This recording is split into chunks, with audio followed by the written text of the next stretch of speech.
বন্ধুরা, আজকে এমন একটা বিষয় নিয়ে কথা বলবো, আসলে খুবই হৃদয় বিদারক একটা কথা।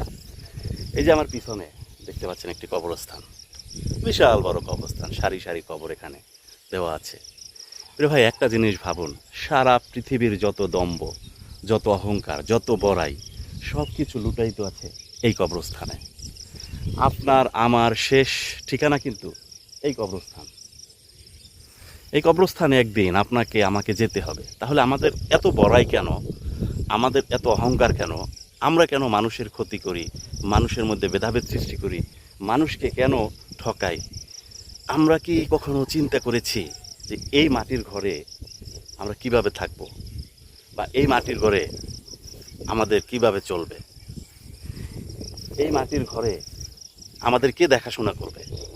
আমরা কি কখনো এটা ভাবি? আমরা কখনো ভাবি না। আমরা আছি শুধু অট্টালিকা গড়া নিয়ে। অট্টালিকা কিভাবে গড়ব, কিভাবে ইমারতের মতো বিল্ডিং তৈরি করবো এক একটা। ভাই, সবই ঠিক আছে, কিন্তু আপনার এই হৃদয়ে ধারণ করতে হবে আমার শেষ ঠিকানা এই কবরস্থান। হাজারো মানুষ এখানে শুয়ে আছে, নিস্তব্ধ দেহটা পড়ে আছে, পোকামাকড় কামড়ে কামড়ে খাচ্ছে। আমরা কখনো এগুলো ভাবিনি। তাই সময় থাকতে ভাবতে হবে ভাই, সময় থাকতে ভাবুন যে মৃত বা মৃত্যুর পরে কি নিয়ে আমরা থাকব, কাদের সাথে থাকব, কে আমাদেরকে ছায়া দিবে? একমাত্র এই উপরালাই আমাদেরকে ছায়া দিবে, উনি আমাদের পাশে থাকবে।